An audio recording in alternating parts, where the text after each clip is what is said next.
Et la grogne universitaire, elle non plus, ne faiblit pas. Et les enseignants-chercheurs se joindront d'ailleurs au cortège des enseignants du primaire et du secondaire cet après-midi. En attendant, certains ont organisé un cours sauvage devant l'Opéra de Lille ce matin. Éléonore Duplay et Sébastien Gurac. Alors qu'est-ce que vous savez des systèmes embarqués? Qu'est-ce que ça évoque pour vous, le mot système embarqué? Si comme nous, les systèmes embarqués ne vous disent pas grand-chose, pas grave. Ces cours s'adressent en fait à des étudiants de master.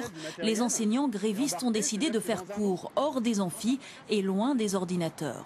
Ah, c'est sûr que c'est moins confortable dans une salle de cours, hein, c'est moins chauffé. mais ça va aller. Il n'y a pas trop de bruit, on va parler fort et puis on y arrivera. Bon, il y a un cours, c'est vrai, certes. C'est un cours qui est vraiment en rapport avec ce qu'on fait d'habitude.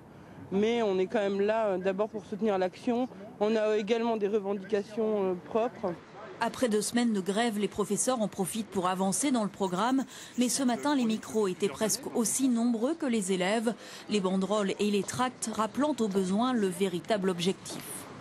C'est une action de communication et c'est peut-être un petit symbole pour dire que finalement, si on continue à couper les budgets de l'université, on va peut-être en arriver à devoir faire cours en effet dehors. Si on n'a plus de bâtiments, si on n'a plus rien, ça va peut-être être un petit peu problématique.